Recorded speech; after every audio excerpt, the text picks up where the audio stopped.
प्यारे विद्यार्थियों, केमिस्ट्री का हम एक और लेक्चर शुरू करने जा रहे हैं जिसका नाम है एसिड, बेसिस एंड साल्ट्स, यानी अम्ल, अक्षार और लवण। और काफी इंटरेस्टिंग रहने वाला ये लेक्चर, क्योंकि इस लेक्चर के अंदर हम ये भी सीखेंगे कि किस पदार्थ का पीएच मान क्या होता है। क्योंकि ये क्वेश्चन जो अगर पीएच की बात करें तो लगभग प्रत्येक एग्जाम के अंदर पूछा जाता है कि दूध की पीएच कितनी है, ठीक है, कॉफी की पीएच कितनी है, HCl की पीएच कितनी है, यूरिन की पीएच कितनी है। वो सारी बातें आज हम इस लेक्चर के अंदर सिखाने वाले हैं। तो स्टार्ट करते हैं समय खराब ना करते हुए आज का हमारा lecture acid, base and salt. तो पहले तो आप ये जान लीजिए कि एसिड क्या होते हैं, ठीक है, यानी अम्ल क्या होते हैं।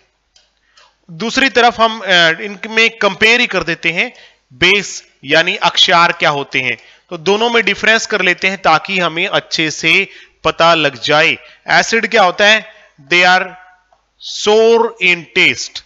अगर देखा जाए तो ये स्वाद में खट्टे होते हैं। ये स्वाद में कैसे होते हैं? खट्टे होते हैं। तो अगर खट्टी चीजें मैं आपसे पूछूं तो आप बोलोगे सर नींबू खट्टा होता है, इमली खट्टी होती है, संतरा खट्टा होता है। तो ये सारे के सारे क्या हैं? एसिड यानी अम्ल है। दूसरी तरफ base, they are bitter in taste. ये स्वाद में कड़वे होते हैं, जैसे साबुन कड़वी होती है प्यारे विद्यार्थियों, कास्टिक सोडा कड़वा होता है। तो ये सारे के सारे क्या होंगे? ये होंगे अक्षार। ये स्वाद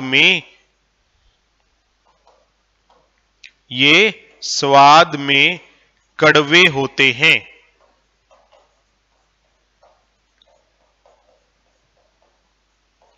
ये स्वाद में कैसे होते हैं? कड़वे होते हैं, ठीक है।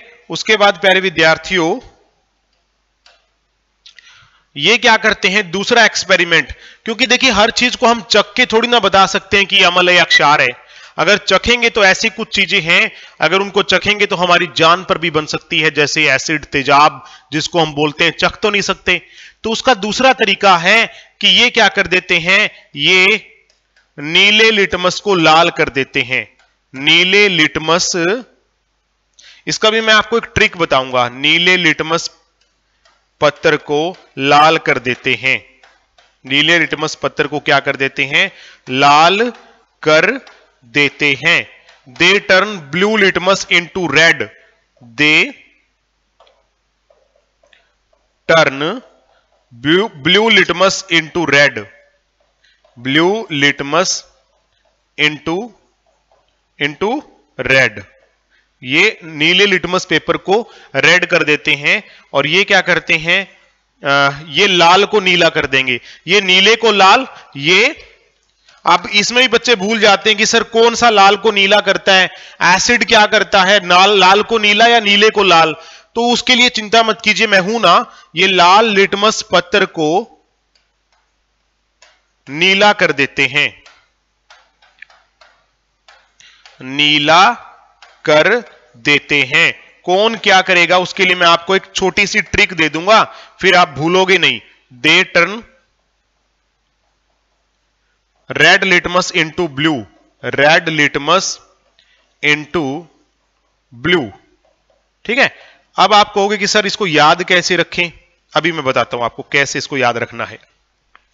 देखिए अगर आपको ट्रिक बता देता हूं, ट्रिक, एक व्यक्ति का नाम याद रखना है आपको, अनिल। अनिल। अनिल से आपको सब पता लग जाएगा कि कौन क्या करेगा। ऐसे प्यारे बच्चों अमल, नी से नीला और लै से लाल। तो इससे क्या हो गया? इस ट्रिक से क्या हो गया कि अमल क्या करेंगे? अमल नीले को लाल करेंगे। नीले लिटमस को क्या करेंगे? लाल करेंगे, ठीक है। तो बस एक याद रखना है, दोनों याद करने की जरूरत नहीं है। इसका उल्टा क्या बन जाएगा? इसका उल्टा, अमल नीले को लाल करेंगे तो इसका उल्टा क्या हो गया? अक्षार क्या करेंगे? लाल को नीला करेंगे। तो एक अनिल से ही पूरी कंफ्यूजन दूर होगी प्यारे बच्चों। लाल को नीला करेंगे, बस बात खत्म, ठीक है। तो इस प्रकार से आप इस ट्रिक के माध्यम से आप याद कर सकते हैं कि एसिड क्या करेंगे, बेस क्या करेंगे, अम्ल किसको किस में बदलेंगे, अनिल नाम याद रखना, कंफ्यूजन ही खत्म। ठीक है, तो दो अंतर हमने किए थे कि ये नीले को लाल करते हैं, ये लाल को नीला करते हैं। तीसरा अंतर, थर्ड, किसका, एसिड का और बेस का हम कर रहे थे। इनका पीएच मान, पीएच क्या होता है उसके बारे में भी हम आपको बताएंगे। पीएच मान 0 से 7 के बीच होता है, 0 से 7 के बीच होता है। Their pH value, there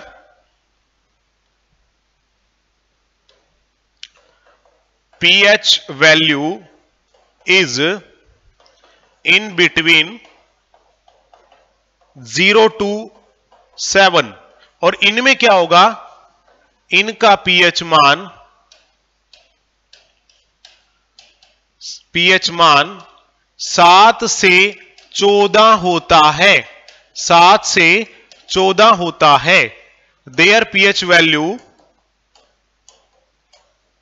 in between 7 to 14। तो 0 से 7 के बीच इनका, 7 से आगे वालों का इनका, तो 7 वाले क्या हुए, 7 जिसका होता है उसे हम कहते हैं न्यूट्रल, क्योंकि वो ना तो अम्ल होता है ना ही अक्षार होता है, उसे बोलते हैं उदासीन। जैसे पानी है प्यारे विद्यार्थियों, उदाहरण के लिए पानी का जो पीएच मान होता है, जल का जो पीएच मान होता है वो 7 होता है। तो 7 वाला ना तो अम्ल होता है ना अक्षार होता है, ना एसिड ना बेस, तो उसे हम बोलते हैं न्यूट्रल यानी कि उदासीन। क्लियर होगी बात। नेक्स्ट टॉपिक के पे चलते हैं हम कि देखिए जिस प्रकार जो लिटमस पेपर है, देखिए मैं आपको यहां से करवाता हूं कि देखिए ये लिटमस पेपर है। पहले आप लिटमस के बारे में जान लीजिए। ये है लिटमस पेपर। लिटमस पेपर दो प्रकार का होता है, एक तो रेड एक ब्लू। यहां पे आप देख भी सकते हैं रेड और ब्लू, दो प्रकार का लिटमस आपको लैब में मिल जाएगा और छठी क्लास से ये एक्सपेरिमेंट स्कूल के अंदर करवाया जाता है, तो आप में से भी बहुत सारे बच्चों ने किया होगा। तो दो प्रकार का होता है ये रेड या ब्लू। तो जैसे मैंने आपको बताया था कि अनिल नाम याद रखो कि जो अम्ल होगा वो क्या करेगा, नीले को लाल करेगा। तो ये देख लीजिए दो बीकर आपके पास में हैं, इसमें से बता दीजिए कि एसिड कौन सा है और बेस कौन सा है। एक पेपर नीला है एक लाल है। देखिए नीले को इसमें डाला तो ये लाल हो गया, नीले को इसमें डाला तो लाल हो गया। तो इसका मतलब क्या है कि ये हो ना हो ये एसिड यानी अम्ल ही है। ठीक है, अम्ल नीले को लाल करता है। ये लाल डाला नीला हो गया, तो इसका मतलब ये क्या है, अक्षार यानी कि ये बेस है। प्यारे विद्यार्थियों, इस प्रकार हम पता लगा सकते हैं कि कौन सी चीज एसिड है कौन सी बेस है। चखने की जरूरत नहीं है, चख करके मत चेक कीजिएगा कि ये खट्टी है या कड़वी है, ऐसा करेंगे तो जान पे बन सकती है। तो प्यारे विद्यार्थियों, आपके पास बेटर चीज है कि उस पदार्थ के अंदर लिटमस पेपर को डालो, नीला अगर हो जाए, लाल अगर नीला हो जाए तो बेस है, नीला अगर लाल हो जाए तो एसिड है, और अगर कुछ भी ना हो तो वो क्या होगा, उदासीन होगा यानी कि न्यूट्रल होगा। तो इस मेथड से हम पता लगा सकते हैं प्यारे विद्यार्थियों। एक और तरीका भी होता है जिसको हम बोलते हैं ओल्फैक्टरी इंडिकेटर। ओल्फैक्टरी इंडिकेटर यानी कि गंधीय सूचक। गंधीय सूचक, ठीक है। कुछ एक पदार्थ ऐसे भी हैं जो अम्ल या अक्षार का पता लगाने के लिए अपनी गंध को बदल देते हैं। ऐसी चीजों को हम बोलते हैं ओल्फैक्टरी इंडिकेटर। लिटमस के अलावा भी कुछ चीजें हैं, वे पदार्थ जिनकी अम्ल अथवा अक्षार में गंध बदल जाती है। गंध बदलने पर पता लग जाता है कि वो पदार्थ अम्ल है या अक्षार है। अम्ल अथवा अक्षार में गंध बदल जाती है, स्मेल चेंज हो जाती है, उन्हें हम क्या कहते हैं, गंधीय सूचक। तो आप अगर चाहें तो लिटमस पेपर का यूज कर सकते हैं या फिर ओल्फैक्टरी इंडिकेटर का भी यूज कर सकते हैं अम्ल और अक्षार का पता लगाने के लिए, क्योंकि इनकी भी गंध क्या हो जाती है, बदल जाती है। दो substance whose smell get change, whose smell gets changed in acid और base, अम्ल अथवा अक्षार में जिनकी गंध बदल जाती है उन्हें कहते हैं ओल्फैक्टरी इंडिकेटर यानी गंधीय सूचक। जैसे प्यारे विद्यार्थियों ये आप देख सकते हैं कि प्याज जो है, प्याज एसिड के अंदर उसकी गंध नहीं बदलती, बेस में बदल जाती है। तो अगर गंध बदल गई तो उसको हम कह सकते हैं कि वो पदार्थ क्या है, बेस यानी अक्षार है। प्याज की अक्षार में गंध बदल जाती है, स्मेल क्या हो जाती है, बदल जाती है, जबकि अम्ल में नहीं बदलती, जबकि अम्ल में नहीं बदलती। तो इससे हम ये गंध के आधार पर पता लगा सकते हैं कि वो पदार्थ अम्ल यानी एसिड है या बेस है। तो इंग्लिश में वहां पर लिखा हुआ है कि रिटेन स्मेल, स्मेल इसकी जैसी है वैसी ही रहती है, किसमें, एसिड में। बेस में लूजेस इट्स स्मेल, इसकी स्मेल बदल जाती है। ठीक है। दूसरा जो गंधीय सूचक है, हम क्या कर रहे हैं, ओल्फैक्टरी इंडिकेटर, गंधीय सूचक। तो दूसरा गंधीय सूचक है प्यारे बच्चों वनीला। वनीला की आइसक्रीम आपने खाई होगी, तो वनीला का भी क्या होता है, एसिड में गंध नहीं बदलती जबकि बेस में बदल जाती है। वनीला में भी क्या होता है प्यारे बच्चों, वही होता है। डू लिख देता हूं यहां पर कि अम्ल में गंध नहीं बदलती जबकि अक्षार में इसकी भी गंध, स्मेल क्या होती है, चेंज हो जाती है। तो चेंज होने पर हम पता लगा लेते हैं कि वो पदार्थ एसिड है या बेस है। तो जैसा हमने ये एक्सपेरिमेंट किया प्यारे विद्यार्थियों, तो मैं यहां से आपसे पूछना चाहूंगा कि जो लिटमस पेपर है, लिटमस वो किससे बनता है, लिटमस पेपर किससे बनता है, ये बहुत बार आया है, किससे बनता है। तो लिटमस पेपर पहाड़ों में पाए जाने वाले एक लाइकन नामक पौधे से तैयार किया जाता है। ठीक है, यहां पे लिख देता हूं, लिटमस पेपर, जो नीला और लाल लिटमस पेपर है जो लैब के अंदर हमें मिल जाता है, वो कहां से प्राप्त होता है। तो लिटमस पेपर पहाड़ों पर पाए जाने वाले, पहाड़ों का जिक्र क्यों कर रहा हूं, क्योंकि ये पौधा वहां पाया जाता है जहां पर पोल्यूशन न के बराबर हो। तो इसीलिए इसको पोल्यूशन इंडिकेटर भी कहते हैं कि जहां प्रदूषण नहीं होगा वहां लाइकन पनपेगा। तो पहाड़ों पर पाए जाने वाले लाइकन से प्राप्त होता है, पौधा नहीं कह सकते वैसे इसको। ये होता क्या है लाइकन, मैं बता देता हूं। लाइकन दो जीवों का संगम है प्यारे बच्चों। लाइकन जो है वो एल्गी को बोलते हैं काई या शैवाल। जोड़ों में जो हरे रंग की आ जाती है ना काई, उसको एल्गी बोलते हैं। और फंजाई यानी कि फंगस, इन दो से मिलकर के बनता है लाइकन। ठीक है, लाइकन एल्गी और फंजाई से मिलकर बनता है। ये दोनों लाइकन के अंदर पाए जाते हैं, तो इसको पौधा तो नहीं कह सकते, दो जीवों का संगम है जिसको हम बोलते हैं लाइकन।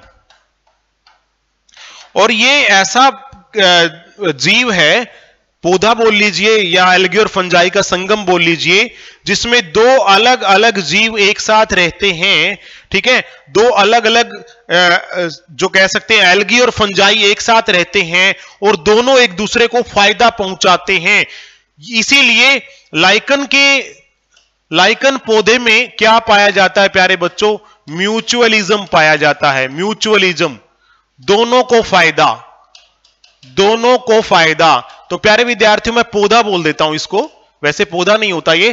तो इस पौधे में दो चीजें होती हैं, एल्गी यानी शैवाल, ये पौधे को, इसको लाइकन को भोजन बनाकर देती है।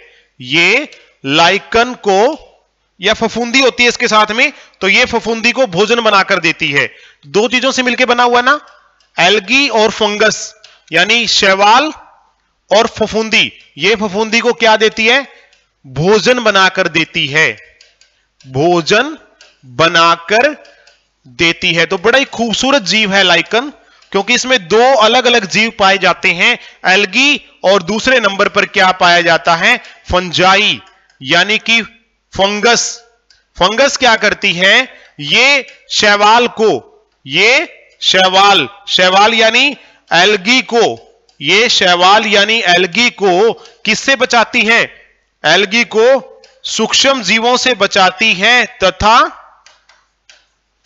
सूक्ष्म जीवों से बचाती है तथा जल को भी अवशोषित करने में सहायता करती है। तो फिलहाल यही लिख लीजिए कि यह शैवाल को सूक्ष्म जीवों से बचाती है। तो इसमें दोनों जीवों को फायदा होता है लाइकन में, इसीलिए इसको बोलते हैं म्यूचुअलिज्म, म्यूचुअल बेनिफिट होता है दोनों को। समझ में आ गया ना? तो इस पौधे से तैयार होता है, फिर मैं पौधा बोल रहा हूं, इसको आमतौर पर पौधा बोल देते हैं, लेकिन यह पौधा नहीं है, दो अलग अलग जीवों का संगम है। तो इससे तैयार होता है लिटमस पेपर, लाल और नीला लिटमस पेपर, और यह वहां पाया जाता है जहां पर पोल्यूशन की मात्रा न के बराबर होती है। ठीक है, इसको देख करके अनुमान लगाया जाता है कि इस जगह पर प्रदूषण बिल्कुल भी नहीं है। उसके बाद हम बात करते हैं प्यारे विद्यार्थियों पीएच स्केल। तो इस प्रकार का एक पेपर होता है जिसे पीएच पेपर कहते हैं, उसके ऊपर इस प्रकार की नंबरिंग होती है 0 से लेकर के 14 तक, 0 से लेकर के 14 तक, ये इसको हम बोलते हैं पीएच पेपर। और इसकी सहायता से भी, जैसा मैंने अंतर में लिखा था कि प्यारे विद्यार्थियों कि जो अम्ल होते हैं इनका पीएच मान 0 से 7 के बीच होता है, बेस का पीएच मान 7 से 14 के बीच होता है। तो इसी प्रकार प्यारे विद्यार्थियों एक होता है पीएच स्केल। इस पीएच स्केल कहां से कहां तक होता है? पीएच स्केल होता है 0 से 14, इसका मान कितना होता है? 0 से 14 होता है। पीएच बताता क्या है प्यारे बच्चों? पीएच बताता है कि उसमें हाइड्रोजन आयन की मात्रा क्या कितनी है। पीएच क्या बताता है? पीएच हाइड्रोजन आयन की सांद्रता को बताता है कि किस पदार्थ में हाइड्रोजन कितने हैं। ठीक है, hydrogen ion concentration, hydrogen ion की सांद्रता को बताता है। तो किस में हाइड्रोजन कितने हैं? तो 0 से लेके 14 तक वैल्यू है, जिसमें ज्यादा हाइड्रोजन है उसका पीएच 0 होता है, और जिसमें सबसे कम है उसका पीएच 14 होता है। सांद्रता को बताता है, क्या बताता है ये? Hydrogen ion concentration. यहां पर मैं लिख देता हूं हाइड्रोजन आयन कंसंट्रेशन, कंसंट्रेशन। ठीक है, तो ये 0 से 14 तक है। तो 0 से 7 वाले क्या होंगे? अम्ल होंगे। 0 से यानी कि 7 से कम वाले लिख देता हूं मैं यहां पर, 7 से कम वाले क्या होंगे? एसिड यानी अम्ल होंगे। ठीक है, अक्षार यानी बेस कितने वाले होंगे? 7 से ज्यादा वाले। और 7 वालों को क्या कहेंगे? न्यूट्रल यानी कि उदासीन। 7 वाले क्या होंगे? उदासीन होंगे प्यारे बच्चों। 0 से यहां तक के यानी कि 6 तक क्या होंगे? एसिड। कलर के हिसाब से भी आप देख सकते हो, लाल रंग यानी कि सबसे स्ट्रोंग एसिड, बिल्कुल बैंगनी रंग यानी कि सबसे स्ट्रोंग बेस। उसका भी मैं अंतर बताऊंगा आपको कि ये देख लीजिए आप, यहां तक वाले अम्ल 7 यानी 8, 9, 10, 11, 12, 13, 14 वाले अक्षार, और 7 वालों को हम क्या कहते हैं? न्यूट्रल यानी कि उदासीन। ये हो गया उदासीन, ये हो गया अम्ल, ये हो गया अक्षार इधर वाले। ठीक है, और इसमें भी हम आपको अंतर बताएंगे। तो ये एक पेपर है, आप किसी भी ये एक, वैसे तो अगर देखा जाए तो पीले रंग का पेपर होता है, किसी भी पदार्थ में डुबोइए और रंग से उसकी तुलना कीजिए, जिसके साथ जो रंग मैच कर गया उसका पीएच मान उतना ही है। ठीक है, जब पीएच पेपर को मैं यहां पर आपको दिखा देता हूं, मान लीजिए ये है। ठीक है, इसमें क्या चीज है? तो हम क्या करते हैं, लाल रंग, एक पीले रंग का होता है पीएच पेपर, पीले रंग का। ठीक है, हम इसमें डुबोते हैं, इसको डुबो दिया, हमें नहीं पता कि ये पदार्थ क्या है, तो हम इसमें डुबोते हैं। डुबोने पर अगर इसका रंग आ गया प्यारे बच्चों लाल आ गया, डुबोने पर अगर इसका रंग कैसा हो गया, लाल हो गया, तो ये इसको हम क्या कहेंगे कि ये क्या है, ये है अम्ल यानी एसिड है। और अगर डुबोने पर इसका रंग नीला हो गया, पीले रंग का होता है वैसे तो ये जो पीएच पेपर है, तो उसे हम कहते हैं कि ये अक्षार है। पॉइंट क्लियर हो गया। दूसरा दिखा देता हूं मैं आपको। आपने क्या किया, फिर से दोबारा से किसी पदार्थ में इस पीएच पेपर को डुबो दिया। पीएच पेपर कैसे रंग का होता है, पीले रंग का होता है, तो इसको आपने इसके अंदर डुबो दिया। अब देखते हैं क्या होगा। अगर इसका रंग हो गया प्यारे बच्चों, रंग के हिसाब से कंपैरिजन करते हैं। वैसे ये जो रंग है बिल्कुल लाल तो नहीं है, थोड़ा सा इसमें मैच कर रहा है, तो इसका मतलब इसकी पीएच कितनी है, 1 है। यहां से देख के पता लगा सकते हैं। अब इसका रंग देख लीजिए, अगर इसका रंग बिल्कुल नीला हो गया, बिल्कुल नीला हो गया डुबोते ही जिस पदार्थ में, तो रंग इसने बदल लिया। जैसे लिटमस पेपर रंग बदलता है, ऐसे पीएच पेपर भी रंग बदलता है।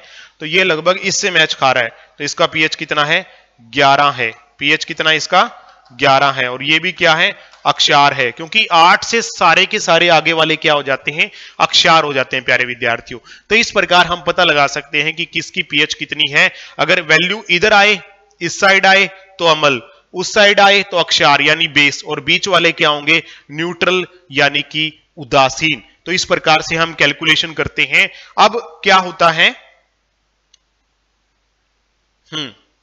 अब देखिए स्ट्रोंग एसिड किसे कहते हैं, प्रबल अम्ल किसे कहते हैं, स्ट्रोंग एसिड किसे कहते हैं, प्रबल अम्ल,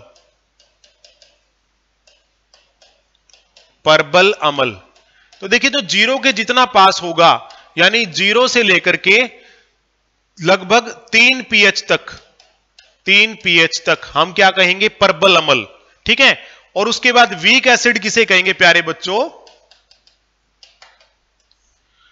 अगर डेफिनेशन लिखें तो जो आयन में पूर्णतः टूट जाए, कंप्लीटली डिसोशिएट इनटू आयन, ये डेफिनेशन होती है प्रबल अम्ल की, डिसोशिएट इनटू आयन, जो आयन में पूर्णतः टूट जाए।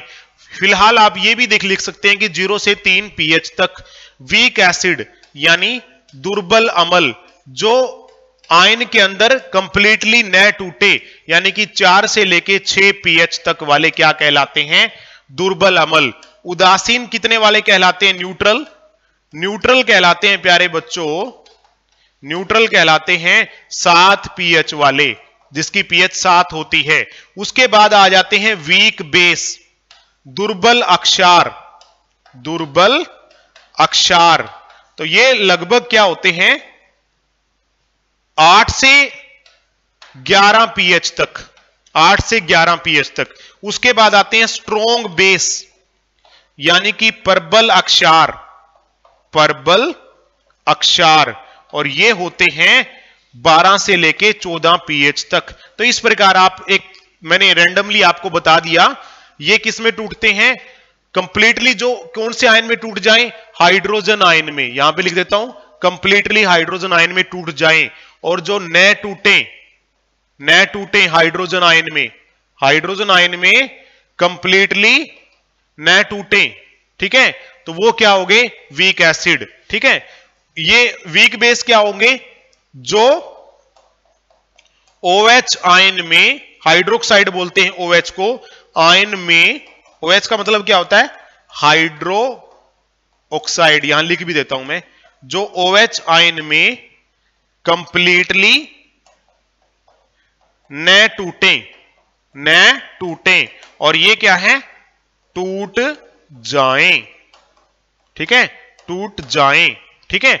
तो इस प्रकार से जो OH आयन में कंप्लीटली टूट जाए वो स्ट्रोंग बेस होंगे। और पीएच देख करके भी हम अनुमान लगा सकते हैं कि कौन, देखिए ये वाला क्या होगा, प्रबल अम्ल, ये भी प्रबल। उसके बाद कम होता जाएगा, फिर 4 वाला दुर्बल अम्ल, 7 वाला उदासीन, फिर दुर्बल अक्षार, वीक बेस कह सकते हैं, दुर्बल अक्षार दुर्बल अक्षार, ठीक है। 11 वाला भी लगभग दुर्बल ही मान के चलिए, फिर परबल और परबल और परबल, तो सबसे परबल कौन हो गया? 14, जिसका पीएच मान है। तो लीजिए हम कुछ एक पदार्थों को आपके सामने रख देते हैं जिससे आप ये अनुमान लगा सकें कि कौन सा पदार्थ वीक है, कौन सा स्ट्रॉन्ग है और किसका पीएच मान कितना होता है। तो यहां पर आप देख सकते हैं बैटरी में डलने वाला एसिड, इसका पीएच मान 0 होता है प्यारे बच्चों, लगभग 0। आपके पेट में जो अम्ल है प्यारे बच्चों, उसका पीएच मान 1 से 2 के बीच होता है, यानी 1.5 से 2 के बीच। उसके बाद नींबू, यहां पर आप ये सभी पदार्थ मैंने यहां पे लिखे हुए हैं, इनको आप देख सकते हैं। हम सीधा इस पॉइंट पे आ जाते हैं कि किसका पीएच वैल्यू कितना होता है। Number 1 battery acid, battery acid, battery में डलने वाला एसिड, ठीक है। आपके घर में इन्वर्टर की जो बैटरी होगी उसका पीएच कितना होता है? 0.5। तो ये क्या हो गया? स्ट्रॉन्ग एसिड, यानी परबल अम्ल। पॉइंट क्लियर हो गया। उसके बाद गास्ट्रिक जूस, पेट में जो रस होता है, पेट का अम्ल, पेट का अम्ल, गास्ट्रिक जूस, ठीक है। इसका पीएच होता है 1.5 से लेकर के 2.0 तक। तो ये भी क्या हुआ प्यारे बच्चों? स्ट्रॉन्ग एसिड ही हुआ। उसके बाद लेमन जूस का 2.5 होता है। नींबू का कितना होता है? नींबू का प्यारे बच्चों इसका भी होता है 2.4 पीएच। तो ये भी क्या हुआ? स्ट्रॉन्ग एसिड, यानी कि परबल अम्ल। उसके बाद हम देख सकते हैं विनेगर, यानी सिरका, सिरकों को क्या बोलते हैं? विनेगर। इसका पीएच कितना होता है? 2.9। तो ये भी क्या हुआ? स्ट्रॉन्ग एसिड, यानी कि परबल अम्ल, ठीक है। इतना परबल नहीं होता ये, खैर इसको मैं इरेज कर देता हूं। उसके बाद प्यारे बच्चों लेमन जूस 2.4, ठीक है। बियर का कितना होता है? 4.5, यानी कि बियर भी एसिड है। उसके बाद यहां पर देख सकते हैं एसिड रेन, अम्लीय वर्षा, एसिड रेन। तो अगर किसी का पीएच मान वर्षा का 5.6 से कम हो तो उस वर्षा को हम क्या बोलते हैं प्यारे विद्यार्थियों? अम्लीय वर्षा कहते हैं, अगर उसका पीएच मान क्या हो? 5.6 से कम हो, ठीक है। दूध का लगभग 6.5, ब्लड का 7.4, यहां पे लिख देता हूं मैं, ब्लड का लगभग कितना होता है? 7.4। यहां पे लिखा हुआ है 7.34 से 7.45 के बीच, तो लगभग अगर आप 7.4 करोगे तो गलत नहीं होगा। उसके बाद हमारी लार का 6.5 से 7.5 के बीच। प्योर वाटर का तो सभी को पता है प्यारे बच्चों, प्योर वाटर का कितना होता है? 7.0, 7, पूरा 7 होता है पीएच मान वाटर का, क्योंकि वाटर न तो एसिड है न ही अक्षार है। साबुन का 9 से 10 के बीच, सोप का कितना होता है? 9 से 10। तो ये क्या हुई प्यारे बच्चों? ये हुई अक्षार। क्या हुई? ये अक्षार। उसके बाद बिल्कुल 14 किसका होता है? बिल्कुल 14, ये किसका होता है? 14 NaOH, caustic soda, caustic soda, इसका पूरा 14 होता है प्यारे बच्चों। तो ये क्या हो गया?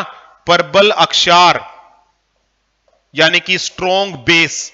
परबल अक्षार क्या होगा? Strong base. तो ये पूरी की पूरी टेबल को आप याद कर सकते हैं, क्योंकि इसमें से एक क्वेश्चन बनेगा ही बनेगा कि किसका पीएच मान कितना होता है। तो अगर आपने इसको अच्छे तरीके से कर लिया तो इसका मतलब आपने कम से कम एक क्वेश्चन तो पक्का कर लिया। तो प्यारे विद्यार्थियों यहां पर आप देख सकते हैं कि समुद्र के पानी का कितना होता है? 8.0, 8.0। कॉफी का कितना होता है? 5.0। कॉफी का कितना होता है? 5.0। दूध का कितना होता है? 6.5। मिल्क का कितना होता है प्यारे बच्चों? 6.5। लेकिन मिल्क से जब दही बनती है तो पीएच मान इसका काफी कम हो जाता है, 3 के आसपास पहुंच जाता है, ठीक है। तो दूध से दही बनती है तो पीएच मान घट जाता है, अदरवाइज दूध का जो पीएच मान कितना होता है? 6.5, यानी कि 6.5 होता है।